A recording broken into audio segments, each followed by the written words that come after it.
Welcome to Not Milk Never Milk. Subscribe if you're lactose intolerant. Hello everyone.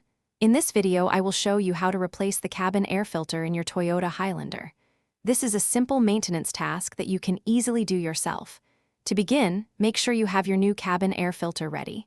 Next, completely empty your glove box. This provides ample space to work. Finally, look for a small damper arm on the right side of the glove box and gently detach it. This prepares the glove box for removal. Now that the damper arm is disconnected, it's time to remove the glove box itself. With both hands, gently squeeze the sides of the glove box inward. You will feel two stopper tabs release. Once these tabs are free, the glove box will swing down. Carefully lower it all the way and remove it from its hinges. This will fully expose the rectangular housing where your cabin air filter resides, making it accessible for the next step. With the glove box out of the way, you will see the cabin air filter housing. It typically has two small retaining clips on its cover. Gently unclip these two tabs and carefully pull the cover straight off.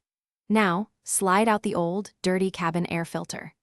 Pay close attention to the small arrow indicating airflow direction. It usually points downwards. Take your new filter and insert it, making sure its airflow arrow also points downwards, matching the old filter's orientation. You're almost done. First, securely reattach the cabin air filter housing cover, ensuring both clips snap firmly into place. Next, align the bottom hinges of the glove box and push it back into its mounting points. Reconnect the small damper arm to the right side of the glove box. Finally, close and open the glove box a few times to confirm that it operates smoothly and latches correctly. Congratulations, you've successfully replaced your cabin air filter. Thanks for watching. If this was helpful, leave a like and consider subscribing. See you next time.